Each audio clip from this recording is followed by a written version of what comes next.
Video start होने से पहले मैं तुम्हें एक सवाल पूछता हूँ। लास्ट टाइम कब था जब तुमने एक नई चीज को ट्राई किया हो? बचपन बचपन में कुछ किया था क्या? उसकी बात नहीं कर रहा हूँ। लास्ट 2 इयर्स में तुमने कुछ नई स्किल्स क्या सीखी? Like graphic designing, video editing, या फिर any kind of martial arts, या फिर स्पोर्ट्स। कुछ नई चीज, कुछ नई हॉबी, एनीथिंग न्यू, कुछ ट्राई आउट किया? पता चला, मैं अपने एक स्टोरी से बताता हूँ। मैं एक हैंडबॉल गोलकीपर हूँ, तुम लोग को पता होगा। जो जो मेरे वीडियोस देखते हैं, they know I am goalkeeper in handball. बीच में क्या हुआ ना, एक अपना फुटबॉल टूर्नामेंट आया था।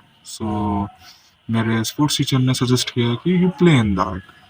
बट मेरे जो और एक कोच थे जहाँ पे मैं हैंडबॉल सीखने जाता था, उन्होंने बोला कि बहुत कोच तो नहीं, बट एक टाइप के भैया बोल लो। वो मेरे को बचपन से जानते हैं। उन्होंने बोला, देख, तेरी इच्छा, खेलने में कोई प्रॉब्लम नहीं है, but most of the people try out नहीं करते दो दो स्पोर्ट्स एक साथ में, बिकॉज गड़बड़ होने के चांसेस बहुत ज़्यादा रहते हैं। इसमें हाथ फिट बैठ गया तो उसमें हाथ फिट बैठ गया। If you play sports then थोड़ा सा हाथ का मूवमेंट बदल जाता है। बट एनीवे, उस महीनों में खाली बैठा था, सो आई ट्राइड इट आउट। मैंने फुटबॉल ट्रेनिंग स्टार्ट कर दी, एंड गेस व्हाट, मेरे लिए वो इजी हो गया था।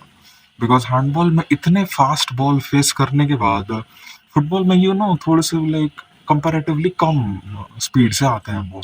मैं उस प्रोफेशनल लेवल में तो नहीं गया था जब मुझे फास्ट पेस्ड बॉल को फेस करना पड़े फुटबॉल में। मैं उतना भी आगे नहीं गया था, just kind of district level. उतना तक मैं, वो नॉर्मल स्पीड था भाई। उतना तो मैं हैंडबॉल में डेली खाता ही हूँ, मुंह पे खाता हूँ, कहाँ कहाँ ना खा देता हूँ बॉल। सो कंपैरेटिवली मेरे लिए इजी पड़ गया था थोड़ा सा। हाँ, फुटबॉल का कोर्ट, वो जो गोल पोस्ट है, वो लंबा हो गया था, बट शॉट स्पीड कम हो गया था। It was like a new thing to me. पता नहीं, ब्रेन में एक अलग प्रकार का डोपामिन रिलीज हुआ था। ऐसा डोपामिन मैंने लास्ट कब फील किया था पता है? जब मैंने बचपन में ड्राइंग करना शुरू किया था, कोई नई चीज, या फिर मैंने कोई नई डिश जो मैंने आज तक ट्राई नहीं की है, वो जब ट्राई आउट करके देखी, देन मैंने इस प्रकार का डोपामिन फील किया था। एंड यू नो ये हेल्दी होता है ब्रेन के लिए। जब भी कोई तुम नई चीज ट्राई करोगे ना, you will hit with a new wave of dopamine. It's good for your brain. तुम्हारा ब्रेन अभी भी यंग है, तुम अभी भी नई चीजों को अडाप्ट कर सकते हो।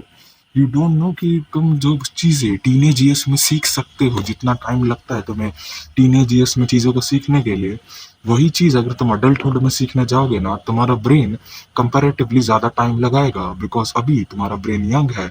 It can learn new things.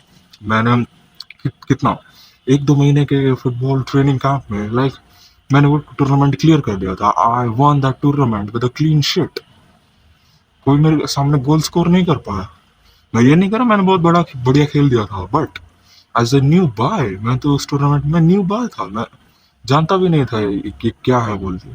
But नई चीज अडाप्ट मैंने बहुत जल्दी कर दी थी, बिकॉज क्यों, मेरा फिजिकली बॉडी केपेबल था, वो number one main point. But मेरा ब्रेन मेरा साथ दे रहा था, मेरा ब्रेन अभी भी यंग था। And in teenage years I have the super power कि मैं बहुत ही कम टाइम में कोई भी नई चीज सीख सकता हूँ। Teenage years are the right time for you to learn something new, because इसी समय में तुम बहुत कम टाइम पे बहुत सारी चीजें सीख सकते हो। एंड ट्रस्ट मी, ये किसी डिग्री से ज्यादा मूल्यवान और फायदेमंद रहेगा तुम्हारे लिए आगे जाके। बट मैं सिर्फ स्पोर्ट्स खेलने के लिए नहीं कर रहा, it can be anything, it can be coding also भाई। कोडिंग तुम अगर 15-16 एज से स्टार्ट करोगे ना भाई, सोचो एक बार 20-25 साल की एज में अगर तुम सॉफ्टवेयर इंजीनियरिंग करने जाओगे, देन हाउ इट, ये कितना हेल्प करेगा तुम्हें। थिंक अबाउट इट भाई। मैं तुम्हें यही नहीं करा डे वन पे इतना इतना इतना पहाड़ चढ़ देना। Just start with a simple simple thing, simple program, simple practice drill, बस उतना सा, एज अ हॉबी। कंसिस्टेंट रहो उसके साथ, and you will do it. 365 days एक चीज को तुम अगर तुम डेली कंसिस्टेंसी के साथ करते जाओ, you will be a master in that. मेरे से लिख के ले जाओ। आज के लिए इतना ही। Do the hard work, and I will see you in the next one.